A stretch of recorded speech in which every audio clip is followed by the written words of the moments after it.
bobbing along. There'll be no more sobbing when he starts throbbing his own sweet song. Wake up, you sleepyheads, get up, get out of bed, cheer up, the sun is red, live, love, laugh and be happy.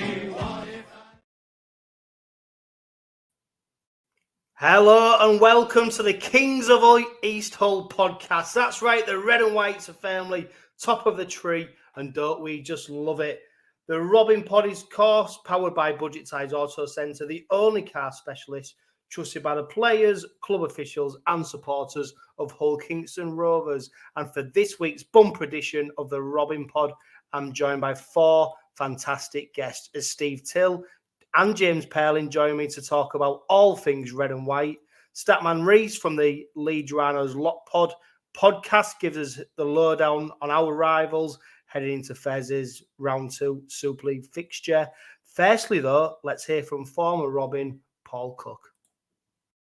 Cookie, it's great to have you on the Robin Pod Weekly once again. Since you last appeared on the Robin Pod, you've took up a coaching gig at York. Tell us a little bit more about that, mate. Yeah, not looking to get back into it, to be fair. I just went over and met Andrew Henderson and Clint Goodchild, the owner. I suppose it tickled my fancy. I suppose it pricked my ears up. I've gone in there on an expenses basis this year, where the media commitments I have will still take precedent, hence why I was at the derby with TalkSport 2 last weekend, and I've got a couple of games this weekend. So if they clash with training or games, then I'll have to make it that my precedent set with regards to the media work. But it's great to be back involved with the players. They're a really good group,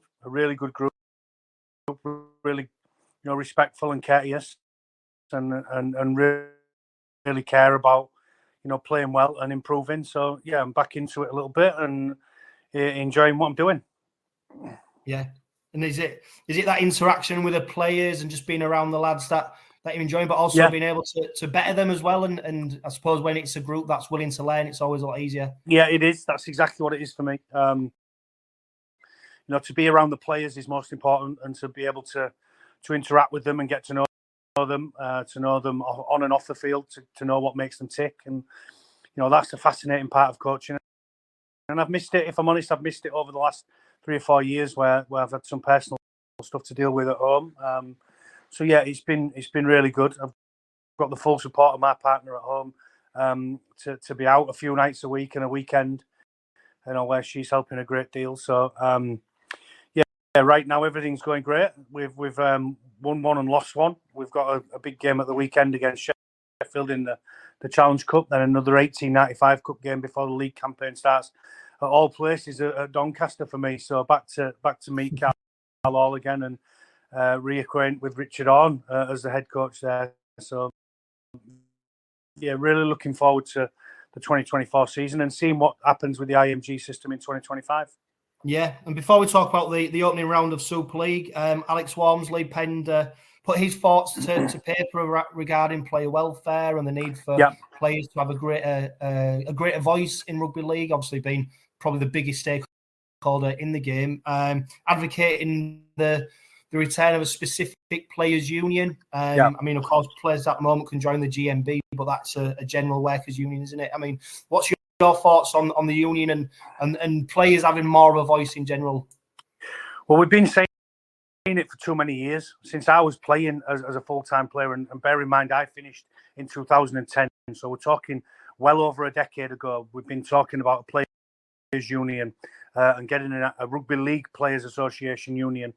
Alex contradicts himself a little bit as well in his statement, because what he says is the players need a greater voice. Well, they've had the blueprint from Clint Newton since 2019. So we're talking 5 years that they've had this blueprint, and now he's going on about changing the game and having a say.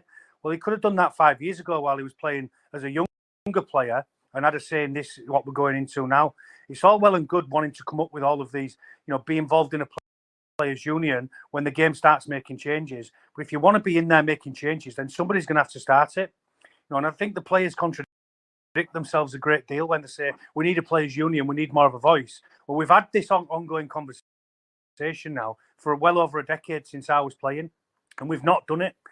So somebody's got to take the lead. I think 𝗕𝗂𝗏𝗏 tried really hard to bring up the players' union and get a players' union going, because I was speaking to him at an event at Salford where he was travelling the country and speaking to players. The problem is the players don't buy into it for me, and the players that whinge and whine about the rules of the game and that the rules are changing, yet not one of them want to put their hand in the pocket and pay to be in a players' union.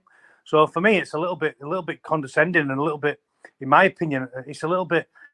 You're talking about changing the game, yet you've had a chance since 2019. Well, somebody take the bull by the horns and somebody change the game and let the players have a say.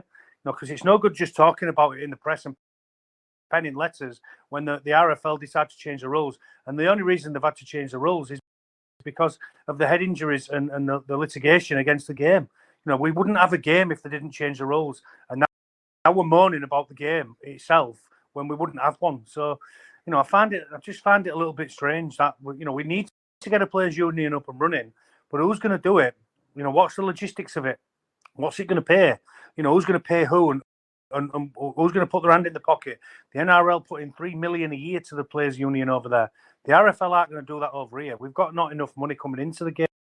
So the players are going to have to fund it. And if the players want to say, then the players will fund it. Yeah, and I suppose someone's got to take the bull by the horns, haven't they? And really, I think John Wilkin tried previously as well. And for whatever reason over the past, Cookie, it's just, people have put forward their opinions on what should happen, but then no one's really took the bull by the horns and followed. Exactly. So we can sit there and moan about it all we want, and we can pen as many letters as we want, and the players can have as much say as they want on the game. Luke Yates coming out about the RFL tribunal, the match review panel commission, a couple of bans, a ban for him and a 3-game ban and a fine. No ban for Harry Smith, no ban for Adam Kieran, with similar tackles. Well, if we want to change that, and the players want to change that, they're the biggest commodity in the sport. They are the superstars that we all want to go and watch weekly perform the superhuman skills that they've got. Well, if they're going to start it, then start it. And if they're going to have one, then have one, and run it properly and make sure it's funded properly. And if you really want to say in the game, then you'll put your hand in your pocket, because that's what stops players doing it. 100% what stops players doing this is they don't want to put their hand in their own pocket because they're already playing the game and putting themselves at risk. Well, something's got to give. If they want one, then they've got to fund it, because the RFL certainly haven't got the money to be funding it. No, and it's a great point you make. I mean, membership fees, whatever it is, they've got to sell. You've got to put your hand in your pocket, and if it's a cause that you believe in and you really want to make change, then you've got to draw a line in the sand somewhere and make a stand on it. We'll see if that happens. I mean, there's talk about it at the moment. I mean, Alex Walmsley's getting big raps for what he said, and he's not necessarily wrong for what he said, but he needs to use that groundswell of opinion now, doesn't he? Well, if you're going to talk if you're going to talk, then walk the walk. If you're going to pen these letters, then walk the walk. And I don't think he's wrong in what he's saying, by the way. I really don't. But then in the next line, he puts, well, we've had the blueprint since 2019. Well, why has it been done since 2019 then? If we've got this blueprint and we're going to go back to the 2019 blueprint, then we're going back 5 years, and we should be 5 years down the line. In all honesty, if Clint Newton's come over and spoke passionately about a players' union in 2019, then we're 5 years behind the 8 ball. We've been stuck for 5 years when we should have had a players' union. It's only starting now because the game's changing because of the head injury and the litigation with the ex-professionals against the game. It's only now beginning to change, and people are penning letters about it. The match review panel's always been a sticky point with players within the game, where it's one rule for one for another, and the inconsistency of it. But again, if you want to change that and you want to be a player or a players' union that has a voice within the game, then get it started. Yeah, I mean, coming on to that, obviously the letter was penned on the back of the first round of Super League. We saw 9 players given suspensions. Liam Watts, Pele, they're going to tribunals, so we don't know what their bans are going to be. I suppose with the new rules, Cookie, I mean, this was always going to happen. There was always going to be a period of change, indifference. And and over the course of a season, it does normally level itself out. I suppose from a supporter's point of view, there does seem to be a few glaring inconsistencies, and even Luke Yates has come out and said that. Yeah. But I don't think using somebody else's misdemeanors isn't necessarily a defence for your own. You know, it's not, but it gives the consistency argument a very weighted argument, doesn't it? In terms of, you know, one player gets banned for a specific tackle, and then the next player doesn't get banned. Now, you've got to take into account Liam Watts has gone to tribunal on the basis of a grade E, which I don't think is a grade E. But you look at his past record, and you think the rap sheet that he's got on him, everything that he does wrong is going to be a higher grade. So it may well have been a grade D, but it's upgraded to a grade E because Liam Watts' charge sheet tells you everything about the player that he's become in terms of, and I'm not saying everything that he does is wrong on the field, but there's some real stupid ones that he does. I mean, you know, is Liam Watts not going to hit somebody off the ball? You know, and I've spoke to Liam about it. You're going to keep your hands off players before games, and he's gone and got himself sin binned by just putting his shoulder into someone as they pass the ball. Now, that's something he can control. He can control that. Luke Yates can control the tackle that he made. He can't control what the referees and the match review panel do with regards to tackle that Harry Smith made or Adam Kieran at the Hull FC in the Hull FC Scott Taylor testimonial. But he can control what he does. You know, we start looking outside and looking at mitigation factors of other players, then we're going down a really dangerous route because not everything's the same. You know, not every decision's made the same. I'm not sure of Luke Yates' charge sheet, and I wouldn't even like to guess on it. I wouldn't say that he's got a good or a bad one. You know, Adam Kieran certainly hasn't. Harry Smith certainly hasn't. I know that because they're recent within the game. I'm not sure how Luke Yates' charge sheet looks, but if we're going to have a voice within the game, then we've got to get this players' union together and have a voice on everything, including the match review panel, including fixtures, including how many fixtures we have, whether we have loop fixtures. And I know we want away with them with the IMG system anyway. But if you want to say on the game, then you've got to have a say on the game professionally and make sure that we've got the right person in charge of that players' union so that they can stand up for them players. The match review panel, you know, it's really difficult to comment on because you don't know what goes on in that room. And you know, all we see is some inconsistencies of players' charges, and it looks bad. It really does. You know, the Luke Yates one is exactly or very similar to the Adam Kieran and the Harry Smith one. Yet they don't receive bans, and you can understand Luke's frustration from that. But what I would say is that Luke Yates can look after his own tackle technique in his own backyard, if you like, and he can't rely on the fact that referees are seeing it differently or match review panels are seeing it differently with similar tackles. What you've got to do is not make them tackles, and everybody's got to adjust. And there's going to be there'll be a real time period which takes adjusting to. You know, and when you consider next year coming in with the armpit height, then we're going to see lots of penalties blown even more so. We was at that behind closed doors game with the reserves last week, and there was much more penalties. You know, many more penalties blown for above the armpit. So, you know, the players have got to adapt. There wouldn't be a game without the rules that are coming in, and without not being able to hit anybody in the head with or without force or intent or not intentional. So we've really got to get on with it. Yeah, and I do think, Cookie, that is the crux of the matter, and obviously you'll see firsthand with the players on the training pitch. You know, ultimately, the crux of the matter is that the players get their technique right. And we saw Tariq Sims put a huge hit on George Williams, cleanly, fairly, took him off his feet. It can be done. So I do think the onus is on the players. It's easy to deflect and say, well, it's the referees or the match review panel for adjudicator. But actually, you know, and the Liam Watts one is a great example. If he'd have actually wrapped his arms around him, he could have still stuck his shoulder and he still could have put a big hit on. But it took care of the player he was tackling. Well, it's really interesting the way what we're going with the game, and I've had this conversation a lot about how are we going to coach it into players to lower the body heights, and how is it? You say it's not. Players are 6'6", 6'7", 6'5", 6'4", whatever they are. We have to coach them players to lower the body height, and it's really difficult to teach a Liam Watts who's been doing it for 15 years to change his body height. But it's got to be done, and if he doesn't do it, then he's not going to survive in the game. We may well go down the route of having, your Luke Yates type footballers who are small and stocky, as opposed to them like Alex Walmsley, who's penned his letter, who is 6'4", because the tackle height on a 6'4" player is much greater than it is on let's say Rob Burrow, who was playing the game, in the past when I played. I mean, how the hell are you going to tackle a Rob Burrow zipping around like he did do at 5'4", 5'5"? So yeah, it's going to be interesting which way the game goes, because we've gone through periods of time where, let's go back to the old Bradford Bulls team, which were just a bunch of giants. Well, you may well get, in hindsight now, you may well get a much lower height on a player to bring into your club with the new rules over here. So it's going to be really interesting which way the game goes and how it goes and how the coaches coach it. Because I've had lots of conversations with coaches throughout the game over the last month or two about what it's going to take to be able to change the habits of players, and they are habits, the habitual, the 15-year habits. It's really difficult to teach an old dog new tricks.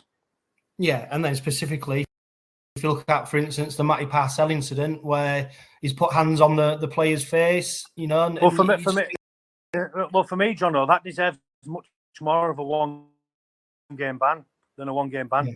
Don't put your hands near a player's face. You don't spit at a player and you don't stamp on a player. There's 3 unwritten rules in rugby league. Don't put your hands near somebody's face and gouge them. Don't stamp on them, don't kick them, and don't spit on them. There's some real unwritten rules, and I thought 𝗦𝗢𝗡𝗴𝗏𝗏 was a bad one. I think 𝗦𝗂𝗽𝗍𝗏 is very much well within his rights to be able to kick out. That doesn't excuse and mitigate his factors, but he's received a 3-game ban, 𝗦𝗢𝗡𝗏𝗏 one, when the instigator of the whole incident is 𝗦𝗢𝗡𝗏𝗏 by eye gouging, and that's a bad one for me. For 𝗦𝗂𝗽𝗍𝗏 to kick out. Franklin Pele one's a brain explosion. That's not tough. That's not playing rugby league tough. That's just playing on the edge of frustration because you're not getting your own way and 𝗀𝗂𝗽𝗏 are beating you up. And that's what they was doing. They was beating Hull FC up. The SC one, but again, big men on the field now are going to get less and less, because you're going to get blokes that have got footwork, and with the tackle height changing next year and not being able to hit anybody in the head this year, you can't hang an arm out. So you're going to get more mobile players in the middle of the field, as opposed to, your big Franklin Pellas and Herman SCSAs. They may well become less of a commodity to a team. Yeah. And I suppose the biggest frustration, Cookie, for me is that although, round one of Super League, so got teams finding the way after pre-season, you wouldn't say it was necessarily the highest quality rugby league, but the round one of Super League had such a buzz around it. We had more eyes on it than ever in terms of TV coverage. We had fantastic attendances at games. So then to be talking about discipline issues, off-field issues, he's a big bugbear of mine. Because... Did we think it was going to be any different, Jono? Well, with all due respect, did we think it was going to be any different? Because when the referees get the laws changed for them, they've got to adapt to them, and they've got to be seen to be stringently and strongly enforcing them laws. And every single season we have something at the beginning of the season. So I'll go back 10 years to when we had the lead and the sweep runners, where we had the players that was in the defensive line running a block for a player who's out the back, and we had about 15, 20 penalties a weekend, or even more than that, 40 penalties a weekend on players that was obstructing other players. And then after 6 weeks, it changes again, because they see that that's not the proper rule, and then we make minor tweaks to it as the game progresses throughout the season. So every single season at the beginning of the year, we get the P blown out the whistle. I'm not sure why we think it's going to be any different when we've had all of these law changes. We're all talking about a game which is still going on, which is still here, and the top and bottom of it is the game might not be around anymore if we didn't make these changes. So we wouldn't be talking about any Liam Watts shoulder to the head, or Franklin Pele with force to the head, or 𝗦𝗢𝗡𝗏𝗏 with eyes, because there wouldn't be one if we didn't get insured. So we should, we've got to be thankful that we've got a game to spectate, and we've also got to move forward with the times as players and coaches and as a fan base, and make sure that we understand that the referees are going to be strongly, enforcing which laws they've been asked and forced to enforce themselves. Yeah, without doubt. And if we talk about what happened on the pitch in terms of playing, I suppose, Cookie, all the results pretty much went the way people expected. Maybe the Huddersfield League game, an away win for Huddersfield, a good result for them. But you look across the results, probably the way that many people thought they would go. Yeah, I thought 𝗀𝗂𝗧𝗏 won in second gear. I really do. I thought 𝗀𝗂𝗧𝗏 won in second gear. I don't think they had to work particularly hard. I thought Hull FC handed them the game early on with regard to 3 or 4 penalties early, a couple of sending a sending off and another sending off. So, yeah, that went the way I thought it would. I thought they'd win by 13. If 𝗃𝗃𝗂𝗀 could have kicked a goal, they might have done. And that's an issue moving forward for 𝗀𝗂𝗧𝗏. I was just going to say, Cookie, on that one, Cookie. I mean, if you look at his track record of kicking, he's not exactly someone who's put many over the sticks, is he? And at this age now, is it a skill you can teach when you get to a certain age? Well, no, it will have always been able to kick a ball, John. Simple as that. But he's not able to kick it as accurately as 80, 85, 90%, which you need as a goal kicker in Super League, in my opinion. From someone who has done it as well. So, yeah, it's not easy. I had a goal kicking coach when I was at Hull FC once. I wasn't kicking great. We brought in a goal kicking coach, and then I couldn't hit a band off from 10 yards. I just wanted to be allowed to. In my opinion, goal kicking is all about a little bit of natural hand-eye stuff, a bit like golfing. We get lots of golfers that are of 24 handicap, and then we get those that are off scratch. And them that are off scratch are the best golfers. Whereas, the most natural gifted, goal kickers are those that are the most natural gifted. I know 𝗀𝗂𝗧𝗏 have had in Joe Ford. And it may well work for some players. I went to Wigan the other week, and Matty Peets brought in a rugby union goal kicking coach who was doing some work with Harry Smith and Adam Kieran. So I spoke to Harry Smith. He was quite receptacle to it, where he's brought in a lot of mental with his approach and how he attacks goal kicks before he even kicks the football. So it may well work for some, it may not for others, but it is an issue because turning 4 into 6 or going from 6 in front to 8 in front or 12 to 14 in front and making it a 2 or a 3 score game is really important in big games. So yeah, it is an issue moving forward, and it's a string to your bow if you're a goal kicker that is very, very important to clubs. So if you can be a goal kicker that is and one which kicks at a high percentage, then it's something that is really important. 𝗃𝗃𝗂𝗀𝗏 just got to practice and kick his way out of it. I always found it difficult when I was missing goal kicks, and then you eventually just find a rhythm by practicing and finding a way to kick a goal off, which you should kick rather than one off the sideline, one which is 10 or 12 metres in from touch, which you should kick, 100% of the time, starting to nail a couple of them. So, it's peaks and troughs with goal kicking. It's not an easy skill, and it's one which you can lose your confidence in quickly.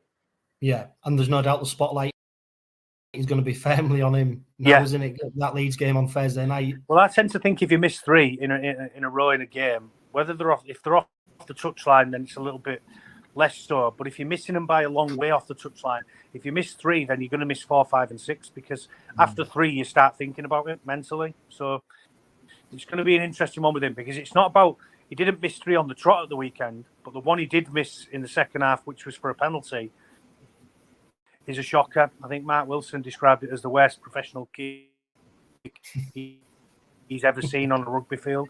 Well, I'd go back to the water splash final for that with regards to the missed kick, and I know the conditions, they certainly played a part in that one, but that was a really important miss, wasn't it? Yeah, it was. Yeah, fingers crossed we can get that sorted. Going into round 2, Rovers kicking off the second round again against Leeds Rhinos. I suppose for both sides, it's going to be a bit more of a test of where they might be. It's still early doors. There's so much rugby league still being played, of course, over the course of the season. But this is quite an intriguing encounter for both sides. Yeah, it is. Because I thought Leeds did okay at the weekend. When you consider that they've got a new spine in a full back 6 and 7 and 9, they've got a whole new spine completely. Then you think that they're going to take a little bit of time to gel. They got over the line against Salford. I thought Salford were great, but Leeds just did enough. So them against the 𝗀𝗂𝗧𝗏 who won in second gear, 𝗀𝗂𝗧𝗏 certainly got to improve. It's going to be a really intriguing clash. So, yeah, I'm looking forward to that one. I'm there on Thursday night. I'll be live at the game. So, yeah, really looking forward to seeing how 𝗂𝗂𝗃𝗏 improve from round 1 to round 2, and how Leeds do the same. So yeah, it'll be an interesting clash. I think 𝗂𝗂𝗃𝗏 being at home will give them just enough.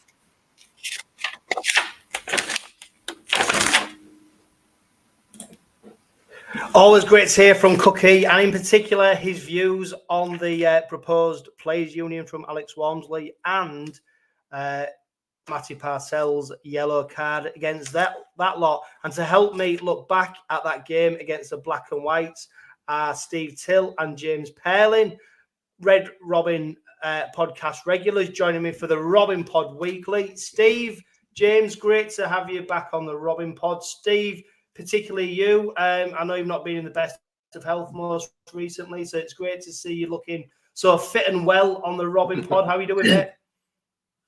I'm okay, mate. I'm good. Yeah, just had a little procedure earlier in the week, and I'm just getting over it now. Looking forward to the excellent news, James. Great to have you back on the Robin Pod as well. Hull Kingston Rovers 22-0 to victors over the that lot from across the river. In the end, there was lots of anticipation. There was lots of, I suppose, maybe a little bit of anxiety in the build-up to the game. In the end, it was quite an easy encounter, wasn't it? And Rovers were worthy winners, and the scoreline probably doesn't do justice in terms of how dominant there was actually on the night. Yeah. Good evening, John. Good evening, Steve. Hope you're well. Yeah, like I said, I think as Cookie just said, Rovers just didn't get out of second gear. Have to get out of second gear on Thursday night. I thought it was a very efficient performance overall, and just a really great solid way to start the season. Yeah, and Steve, I mean, Niall Evans, he went over after 6 minutes to score the first try of the game. And, of course, them first opening minutes, there's some big hits. Everyone's trying to dominate. But once that try went in, I mean, I give my mate Carl, who's been on the Robin Pod, I give him a little nudge. And I said, look, it already looked like it was game over just from that first try. Hull just seemed to be at 6s and 7s. And unfortunately for them, their 6s and 7s weren't very good, which was a bonus for the Robins. But, the Hull Kingston Rovers looked in total control so early on. Yeah, it was the line speed that got me. We were determined. It was a very professional defensive performance early on, and that threw Hull completely. The try, when it came, was almost a certainty, but I was so impressed by the way we attacked the whole line. Our line speed was fantastic. Our defence was fantastic. And you knew pretty early in the piece that we were going to win. It was just a case of by how many. And the Evans try kick-started it, and a well-taken try as well. I mean, he ran through Jack Walker, who played for us last year and played very well for us, but he went through him so easily. He just ran over him, didn't he, and scored. Good try. Yeah, I think it was the offload as well from opportunity. Yeah, James really sort of was a bit peach, wasn't it? Yeah, I agree. Yeah. I commented on that. That ball was fantastic, and it just left Evans with the chance of scoring, and he took it brilliantly. Yeah, I mean, we saw further tries as well, didn't we, from Tanganoa. I mean, one of the players who impressed me most on the night, James, was 𝗂𝗃𝗏𝗏 Tanganoa. Obviously, it was a little bit touch and go whether he was going to play. Willie Peters, everything he said in the lead up to the game alluded to the fact that he would start, and although he'd not featured in the pre-season friendlies, and he looked very astute. He ran a couple of good lines, didn't he? Of course, he went over for a try, and he looked like a player who fitted seamlessly into the Robins lineup, albeit against weakened opposition. And I make no bones about calling them that, because it was, I think even if they'd have played the first team, it'd have still been weakened opposition compared to the level we're operating at the moment. But 𝗂𝗃𝗏𝗏 Tanganoa, I mean, he did a job, and he did it very well. He did. I must admit, I was really impressed with him. I think I've been impressed with him when he was at when he was at Wakefield. I think obviously there was a concern, I think, going into the game with him not having played any pre-season, but it just didn't. It just, like I said, he just fitted in seamlessly. It looked like he played every game in pre-season. He looks solid, good running, and just solid in defence as well. And I think once he gets his fitness, his fitness progresses through the next few games and stuff. I think it's going to be fantastic signing for us. It looks really, it just looked the piece for it. Just looked great. It was a great pass from. We're talking about passes. It was a great pass from 𝗬𝗂𝗧. Oh, it was, wasn't it? Yeah, They're going to benefit big time because other clubs are going to be watching Mikey. Is he going to give it that short ball? And of course, we'll talk about it later. But 𝗬𝗂𝗧's try came from that same move, except when he scored, he didn't pass it to 𝗬𝗂𝗧. But the whole defence went towards 𝗬𝗂𝗧. So that's going to be a good move in future games. Yeah, no, I think you're right, Steve. I think it was a lovely pass from Mikey, and just sort of really soft hands, and they weren't going to stop 𝗀𝗃𝗄𝗃 from that distance. And he's got big shoes to fill on that left edge with Lynette retiring, and I think he will if he carries on as he started, and he will be certainly fill those shoes that Lynette's left. He had a few injuries at Wakefield, didn't he, last year? Yeah, and I think that might have evolved by playing for a team that went on top of the form, that were getting beat every week. Whereas with Rovers, hopefully he's going to be with a team that are winning every week, and that'll just boost his confidence and help the club immensely. Yeah, and it's interesting you mentioned about injuries as well. I mean, he's not the first player who suffered injuries, but you've got to look at, I suppose, Steve, the setup that Wakefield had, and the conditioning staff and the facilities, and the opportunity to better facilities and doctors and all that kind of stuff. The wraparound care at Hull Kingston Rovers has gone on leaps and bounds over the last couple of years.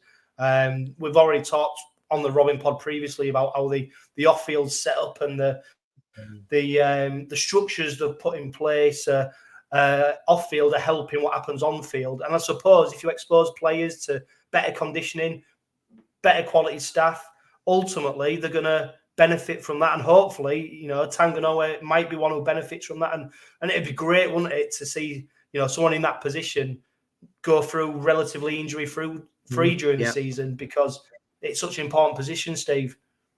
Yeah, and James compared him with Lynette last year. The two different players, but I think Lynette was as good in defence as he was in attack, and we want to see this defence from 𝗬𝗂𝗧. But yeah, having a background, having all the help behind him, I'm sure he's really gonna play well this season.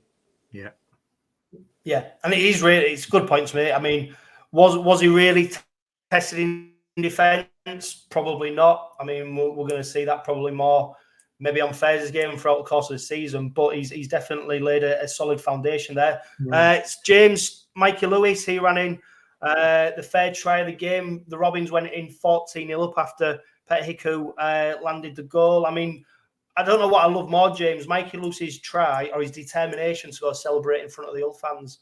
The Rovers players were celebrating when he was determined to get over to Hull and do his little celebration in front. And to be fair, I don't know if you've managed to watch the documentary that Sky Sports did on him. It's available on YouTube. And for me, just in that documentary alone about his career, how he grew up playing for West Hull, how he got his knockback at the City of Hull Academy, how he then came to Rovers, and then hearing how in Chella and Woody Peters talks about his maturity. Woody Peters mentioned about how he was considering dropping him last season, but 𝗬𝗂𝗧's response made him actually go, no, he's gonna stay in the team. He seems to have come on. I said leaps and bounds about 𝗀𝗃𝗄𝗃, 𝗬𝗂𝗧, and the maturity seems to be showing out on the field. I think last season he got a bit of a kick up the arse, and he seems to have took notice of that. And he doesn't look a completely different player, but he looks like a player who's got an older head on his shoulders at the moment. He does, and I think the documentary I thought was really interesting, and just sort of say really how important his his family is to him, and sort of how they've sort of helped him go through things as well. But the try he took on Thursday, it was just it was a typical Mikey try, wasn't it? It was just sort of they just looked nothing on, but he made something happen, and that's what I think that's what he does. That's what he does best. He makes things happen, and I think that's when you look at the game, the game of rugby league. That's what people want to see. The one, halfbacks in particular who get people on the feet. They want to be excited by them. They want to see him do something different. And I think Mike is that sort of player. And as for celebration in front of the FC fans, I thought, yeah, great. I think that's what you want in a halfback as well. You want Steve will remember the likes of Alex Murphy. Just had that sort of edge to them that just winds people up. And gets opposition on, they're on the toes, and just again, you just don't know what's going to happen. And I think it was great. I think it's great. It's progressed, and I think we might have talked about this before on the podcast that he'd gone to York and on to Newcastle on loan, and that sort of seemed to do him the world of good as well. I think helped him probably appreciate what he's got at Rovers and the surroundings he's got at Rovers. That's not to denigrate, like Newcastle and York at the time, but that sort of thing gives him that experience of actually trying to lead a team around the park and try something different. And Rovers are now getting the benefit from that. And it's great. It's great. I think the other benefit was Mikey playing for England. Yeah, I think being in that England camp at the end of last season. It would have Sean Wayne would have boosted his confidence. He knew he wasn't going to play in the third test, but he got the man of the match in the first test. So it's not a bad record, is it? And I think the benefit of training with the England squad, Mikey training with the England squad has helped Rovers immensely, and Mikey in particular immensely. Yeah, Steve, 14-0 at half time. At half-time, all the talk was about not will Hull make a comeback. It was more about how many points will Rovers score in the second half. Not least helped by the fact that Franklin Pele decided to try and lay one on Minchella after laying a decent hit on him. He decided to then go and try and hit him into next week for some explicable reason, fully deserving of the red card. But at that point, 39 minutes in, a red card, 14-0 down. It was an exercise in damage limitation for them. But it had been a relatively comfortable first half, a couple of mitigating circumstances, injuries for them, etc. But I tell you what, Steve, it was full control from the Robins, and a player who probably went a little bit under the radar in that first half, Tyrone May, floating around. He just seemed to drop the ball off to players. Apart from the very first hit, where I think he got absolutely laid out trying to make a tackle, he didn't seem to get many tackles on him, and he could have almost played that first half in a dinner jacket. Very impressive. But half-time, Steve, very in control. But what about that sending off for Pele? I mean, absolutely ridiculous, wasn't it? Well, they made a big thing of this guy Pele and the number 10 shirt. My God. I mean, I saw Steve, do you know what? Steve, sorry, I hate cutting in. Do you know what? Pele, the footballer, an absolute gentleman. And I think for his sake, the comparison between him and Franklin Pele should stop right now, because we've obviously seen that he's not fit to lace his boots. So Franklin Pele, hang your head in shame. And get all them shirts in the bin, because there's no way that them two are on any kind of level. Yeah, I mean, he was interviewed beforehand on Sky, wasn't he? And during the interview, I'm looking at him and I'm thinking, "You've got no chance, son. We'll attack you, we'll run you around, and I'll give you 10 minutes." And he was the first one to make a mistake for Hull, where he lost his concentration at the play of the ball, wasn't standing square. That got us upfield. And then, it just went from bad to worse after that. So I think that led to the first try, did it not? I'm not sure. But it went from bad to worse for him. And I looked. I don't want to talk about Hull, to be honest. I don't want to talk about Hull because I just see them as another rugby team. I'm old enough now to have got over the inter-town rivalry, and I rarely do talk about them. But that tackle he made on Minchella was a throwback to the 70s. There were millions of tackles like that in the game, and I thought we got over that. We have. By the way, our discipline in the tackle was brilliant until that 𝗕𝗂𝗴𝗲𝗏 later on. We'll probably talk about that later. But I thought our discipline in the tackle, the lack of penalties we were giving away, was excellent. And Pele just so red, and he deserved the send-off. And I love the way Minchella waved to him as he was going on. Yeah, fully deserving. Second half, James, we saw a further sending off 𝗬𝗂𝗍𝗏. Steve just mentioned it. 𝗦𝗢𝗢𝗍𝗆 sin-bin for the same incident. Paul Cooke giving his views on it. I'm not quite sure it was an eye gouge, although he did run his fingers across 𝗬𝗂𝗍𝗆's face, and the rules are any contact with the head.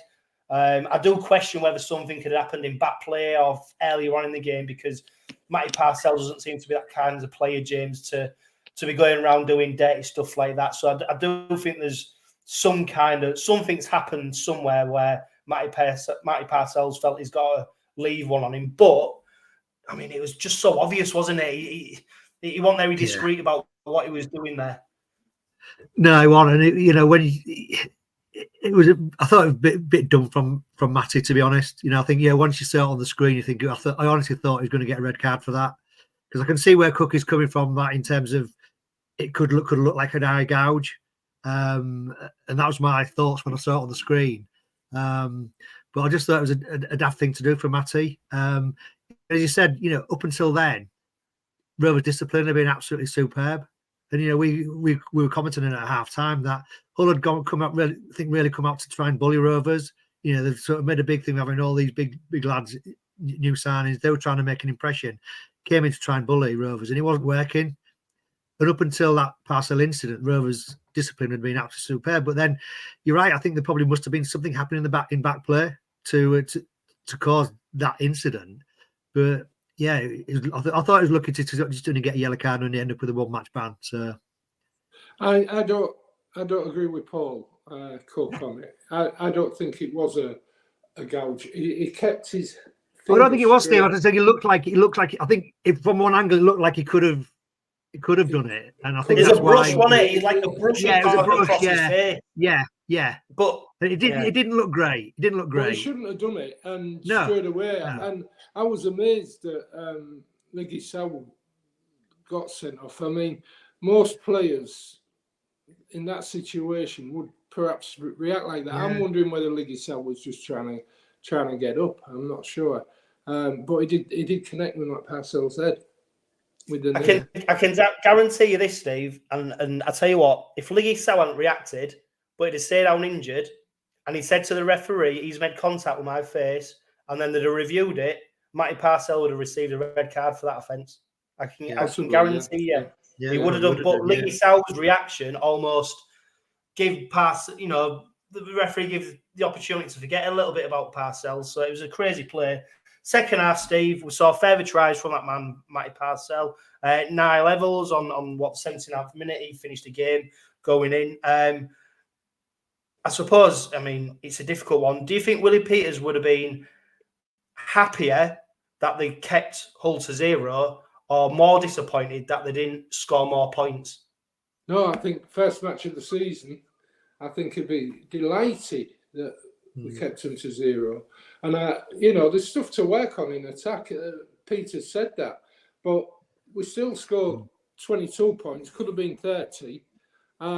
We'd have taken a 30-0 before the match, wouldn't we? We'd have taken 22-0. I'd have taken 1-0. But, I think Peters will be delighted with the defensive showing, the line speed, the discipline in defence, and every man knowing his job and doing his job pretty well, So I'm not bothered about the fact that we didn't get 40 or 50 or whatever. The fact that we won the game, first game of the season, takes us in against Leeds. And I've got to say, and we will say no doubt later, I'm more confident about that game, the Leeds game, than I was about the Leeds game before we played Hull, if you see what I mean. Yeah. You know. Well, Man Rhys, our Leeds Rhinos correspondent, is chomping at the bit to get on, so we're going to bring you in very shortly. Just to finish off, Man of Steel points, Mikey Lewis got 3, Klepi Tangano got 2, 𝗦𝗢𝗋𝗋𝗄's got 2. The Super League Team of the Week, Mikey Lewis and 𝗦𝗢𝗋𝗋𝗄's featured in that. And interesting to see who Mikey Evans partnered in that Team of the Week, Jordan Abdul.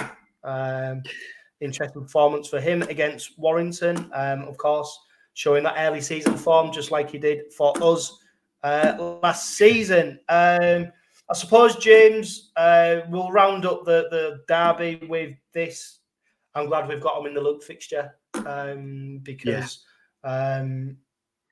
from what we saw, you know, and what's to come from them, they don't seem to be able to all look like that they're going to get any better. No, they're going to get worse. You know, it's great to see, and yeah, I'm just glad I've got them in the Luke fixture, and just hope we don't cock it up like we did last year against them at home. Yeah, but I've got it on very. They had players like Clifford, and they had players like Clifford. They had a much better team last year. Although looking at the Rovers team and looking at the Hull team, I perhaps would have only put 2 Hull players in the Rovers team last year, and that would have been Swift and Clifford, maybe. But this year, again, I say I don't like talking about Hull, but well, let's stop there then, Steve. Let's stop talking about that lot, and let's move on to Hull Kingston Rovers and Leeds Rhinos, as Statman Rhys was becoming a regular on the Robin Pod, probably virtue of the fact that we play each other so many times, including pre-season friendlies. Rhys, I don't know, did you watch Thursday night's game? I did indeed. I think it's of all the games to start the season, and I think the Hull derby is the one that you should start with. I think it's the biggest game in the Super League. It's just a shame that it's not a good game to watch anymore because it's just one-sided. It was pre-season for you guys. You've not really played around in Super League yet. Yeah. And let's leave it there. I think saying it was like a pre-season game is probably doing it justice. Rhys, Thursday night, Leeds go into the game on the back of a victory over Salford, 22 points to 16 victors. I suppose Salford, many people tipped as being maybe a team that might be down towards the bottom of the league. Of course, Leeds introducing a new spine, a raft of new additions into the team. Did that game go the way you expected from a Leeds Rhinos point of view? No, I was hoping it was going to be a bit simpler, to be honest with you, but I think you've got to give the credit to Salford for that. They were entirely up for it. They came to frustrate us. They were constantly slowing the play of the ball, taking time out of the game, taking breaks to slow down the game and interrupt Rhinos. And to be fair, they played to an absolute tee. But to be fair, even still at half time with us behind, I was still quite confident we would edge it through. But edge it through and win by a try. But I think credit's got to give it to Salford because I don't think they'll sit down this year. I think they've still got a good character in there. They've still got a very good coach. So I even think my prediction of them was probably a bit harsh given the challenges they've had of the off-season. But I think they look a far better team than people give them credit for. Did you manage to watch the game, Steve? Yeah, I did. And that's where I get my opinion that I'm not as fearful about Leeds as I was before before we played Hull. I went to the match at Headingley, the pre-season James Donaldson match, and Leeds look good, and Leeds do look good. But I think defensively, they were brilliant in attack, and that 𝗪𝗪𝗔 was as good a try as I've seen in my life. But defensively, I think they've still got a little bit that they need to call on. And I think, given that, given the way we defended against Hull, we showed a professionalism there that that could stand us in good stead against Leeds. Yeah, I mean, my take on it is that Salford had to play very well to match a Leeds side that was doing okay, and Leeds looked like a side that had a lot more to give. Whereas Salford, did they have the ability to step it up and really challenge and take the lead? I don't think they did, and I think Salford will be a side that, if they're going to compete with any side in Super League, they're going to have to be at their best pretty much every game, and that still might not be enough. Whereas They'll struggle without a few March sides in League. Super League who can play. They'll struggle big time. I think there's plenty of sides in Super League who can play at 75% and still be able to gain the victory. So it'd be, hey, who knows? I mean, I could be talking complete bollocks. It won't be the first time. So we'll see how that pans out during the season. Rhys, you'd have been buoyed going into the game on Thursday night on the back of that victory.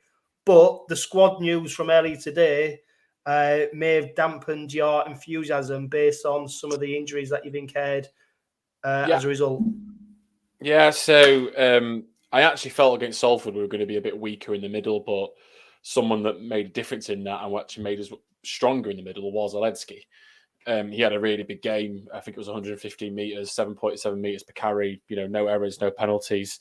But he's out, which means both our starting props are not available on Thursday. So we're now talking of a starting prop between 𝗲𝗂𝗬𝗂𝗧, Tom Nicholson-Watton, who's only ever made one appearance, but is a highly rated youngster, and Michael Goodemond and Jamie Donaldson. So I think if, 𝗂𝗲𝗏 have got an opportunity really down the middle to put us to the sword and challenge us. But 𝗲𝗏𝗏𝗧's a big miss. Obviously, Holroyd's a miss as well.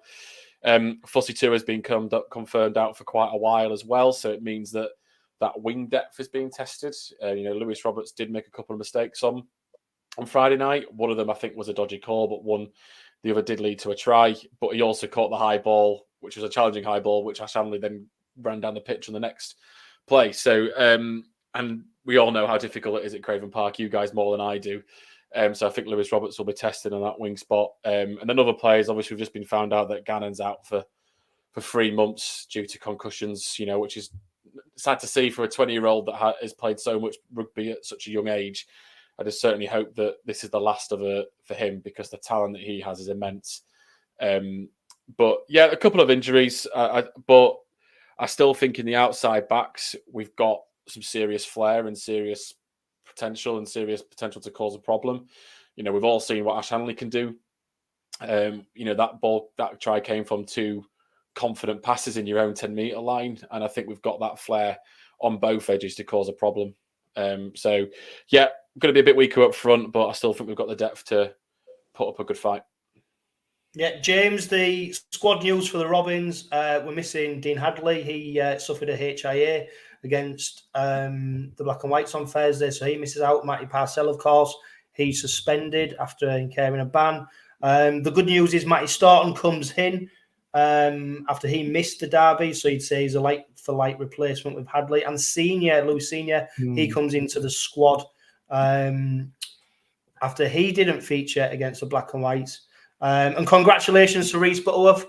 He's not named in the squad. His partner, I think, just today has given birth to their little baby. So congratulations to them. He missed the derby because of a HIA. Probably wouldn't have featured anyway. Of course, fair choice, hooker. With the news, 𝗦𝗢𝗢𝗏𝗏𝗏 was going to be suspended, you might have expected him to then be the second choice fullback hooker. Of course, he's not. So, James, there's some interesting calls to make around the pack, isn't there, in terms of who might play hooker, and of course, who might then line up at prop, and who might then come onto the bench for the interchanges, because it's we saw Yousif Aydin, he featured. I thought he did okay. Did all right. Where do you see Willie Peters making changes on Thursday night? I think you're going to keep the bulk of the squad as best he can, and I think he's probably going to bring. I can see Staunton coming in straight swap for Hadley. I think the bench one's going to be quite interested in. I think I can sort of see Litton playing for 80 minutes, and then if he does need to spell him, Minchell will probably go into the hooker. But then it's the other place on the bench that's to replace 𝗲𝗏𝗏𝗏𝗏. That's going to be quite interesting. I can see Tennyson getting a spot. But yeah, so the interesting one is senior into the squad. So potentially got 4 wingers in that squad. Yeah. So yeah, it just that one's a bit out of the blue really. That seems Yeah, I mean, I'm not really sure where he would play him anyway. So unless there's a doubt about Evells, but then surely Burgess would come in, and then unless Ryan Hall's picked something up, I don't know. Steve, we saw Corey Hall. He was he didn't play a game at centre in the pre-season friendlies. He played second row. He was 18th man against Hull FC on Thursday. Does the absentees does that give him the place on the bench now in terms of playing second row? Tennyson, there's an opportunity there as a youngster coming into the squad. I suppose there's no real obvious slotting there, is there? No, well, Corey Hall, the pre-season game against Leeds, arguably, till the Leeds tries, were missed tackles from Corey Hall. The name that interests me, I think, is Louis Gorman. He's in the 21, isn't he? Yes. Yeah. Has he played hooker before? No. No, he's just full back and centre. Yeah. I just wonder whether he might kind of be put in. I don't know. But Tennyson would be the one for me. You talked about Joseph Aiden. I think this is going to be his season.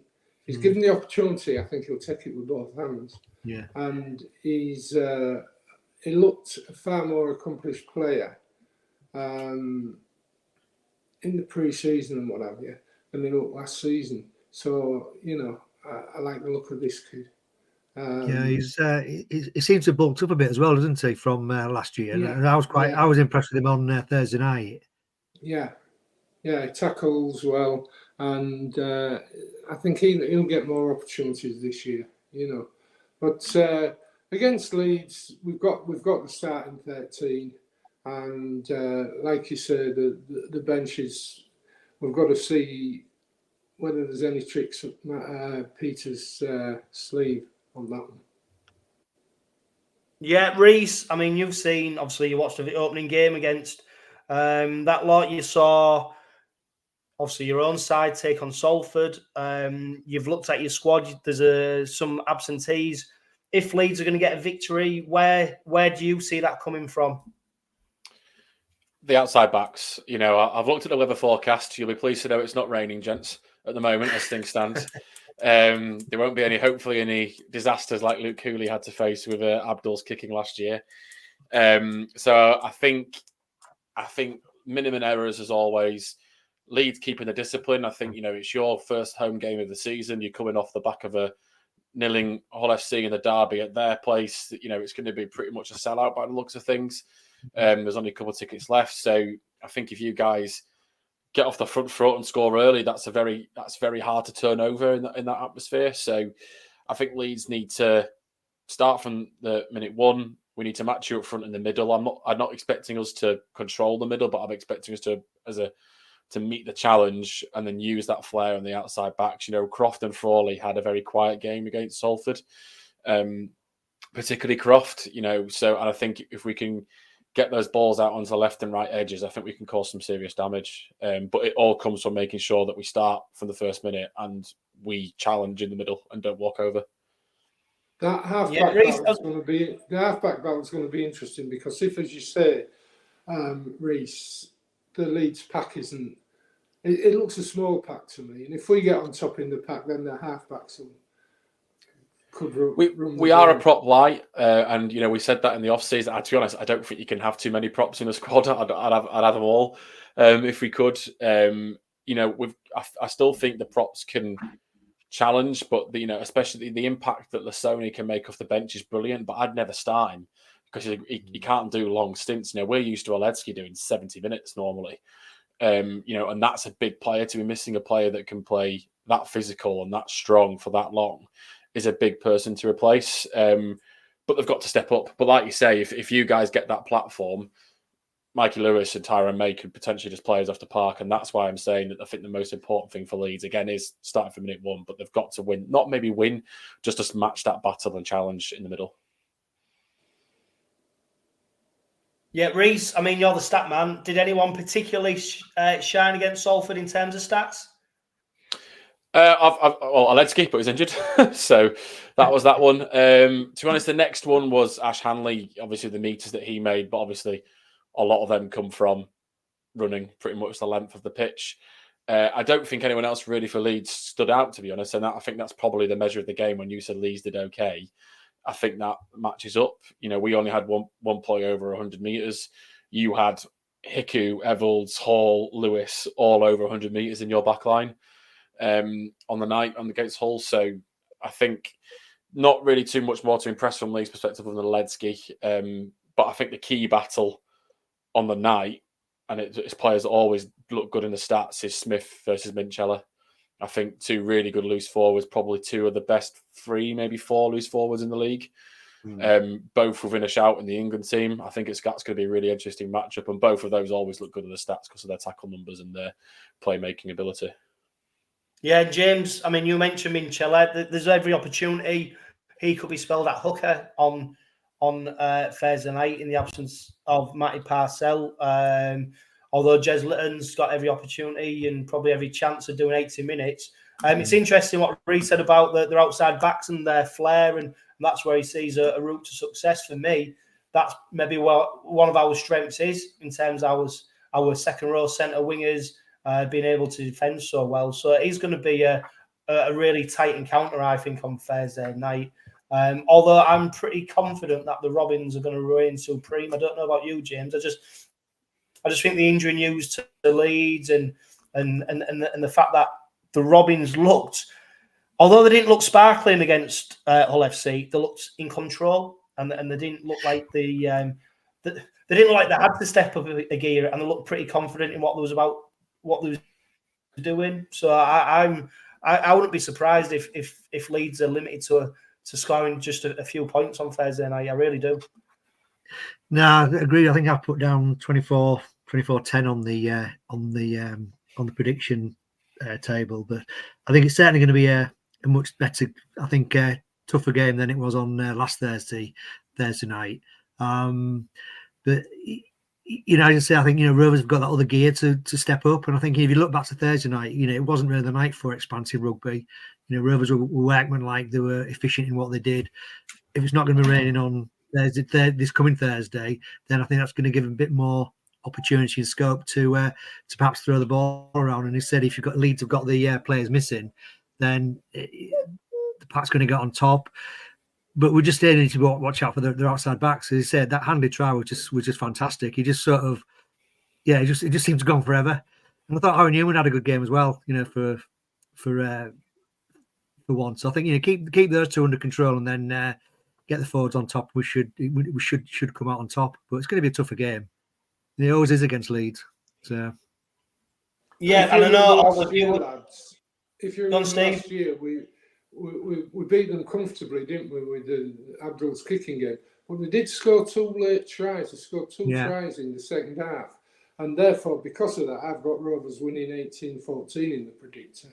But, so we've got to be careful of that. And we've got to kick goals.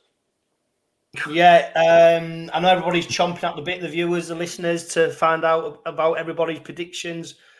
In the Robin Pod Predictions League. Steve, Rhys, James are all members of that. Congratulations to Dan Craft, who tops the league at the moment. Everybody in the league predicted a red and white victory, so everybody was on 3 points. But Dan Craft, he predicted that the difference. He got he was closest to the most points scored in his prediction.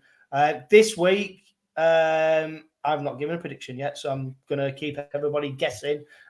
Steve's already given his prediction.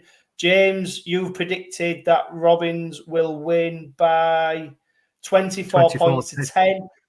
Yeah, 6 tries. Yeah, 6 tries. So we're going to come on to that very shortly because 6 tries means not a lot of goals being scored. Statman Rhys, he's put a 22 points to 18 victory.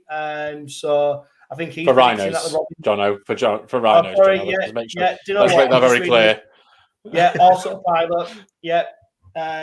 Although I think you're probably doing that on the basis that Rovers might miss quite a few kicks rather than the amount of tries. That's exactly what that is. I can't remember how I worked it out. I think Leeds were going to miss one kick but score 4 tries. But I think you were going to score 4 tries but only get 1 kick or maybe 2. I can't remember how one. I think. Yeah, I mean, all joking aside, Steve, it needs sorting out, doesn't it? Goal kicking, it cannot be our Achilles heel this season because there's too many games lost previously based on just not enough goals being scored. And the pressure is, Paul Cooke already mentioned it, I spoke to him about it, the pressure really is on 𝗬𝗂𝗀𝗀 to start nailing these kicks. Yeah, I don't think, in all my time supporting Rovers, I don't think we went into a season without a goal kicker. Even at the West at times, we had people, I'm not degrading him, but Mike Fletcher, when Rovers had a poor team, Mike Fletcher could backheel them, lots of other goal kickers. And I really don't think we've gone into a season in the past without a goal kicker, and this season it looks like we're going to. People are saying, I'd give 𝗦𝗢𝗆𝗆𝗏 a shot. People are saying I've got to put more pressure on him. But he loves pressure, he thrives on pressure. So I don't think Willie Peters is going to do that. I think the first 3 goal kicks that we take, it'll be 𝗬𝗂𝗍𝗂𝗧. After that, if he has a poor return, then we might look at 𝗦𝗢𝗆𝗆𝗏𝗏 or James Batchelor. Yeah, Rhys, I mean, I get sick of talking about it. There are plenty of rule changes in rugby league, and we've seen some of the consequences of that over the weekend. Here's a rule for you. Teams are allowed to name a 19th man, a specialist goal kicker who can only come on to kick goals. What do you reckon? NFL. We've seen it in the NFL. Not the NFL, Jono. But why not? Why should it's 2 points? It's such a specialist thing. We can't be making rules for far out the box. We can't be making rules up for what is a mistake, to not have someone in that specialist in that role. I mean, look at Rhys Martin on Friday. 2 of those kicks he nailed. He nailed all of them, but 2 of them were on the right in the touchline. We have a debate in our own pod about, in terms of from a kicking perspective, him versus Sinfield. It's boring because they were both so systematic in getting goals over. But I'm actually thinking that Martin potentially is as good, if not better, than Sinfield. Now I'd have to look at all the numbers to actually see if that works. But having someone that can just knock those 2 points over with confidence is massive, and you can't be making rules up, Jono, just because Mr. Peters didn't get a specialist kicking in his squad. Listen, Jono, get the call out to Josh Mantellato in Australia for our 19th man. Yeah. I'm sure he can still. I'd be calling Brad Schneider up because he's not getting in the squad, is he, at the moment? So I'd be giving him a call. Yeah. Unlikely to feature against Penrith. James, I mean, lastly, I posed a question to Paul Cooke. If you look at 𝗬𝗂𝗍𝗆𝗆𝗏𝗀𝗆's kicking record throughout his career, he's not a renowned goal kicker, is he? Is it too late to, I don't know, teach an old dog new tricks kind of thing? Paul Cooke said that everybody can kick a goal. It's whether you can do it in the heat of the battle and when it counts most. And do you know what? The one thing that I'd hate, James, though, is and I know it's going to happen, is when 𝗬𝗂𝗍𝗆𝗏 does nail a kick on Thursday night, there'll be an ironic cheer from the East Stand. Yeah. I can't stand it when that happens.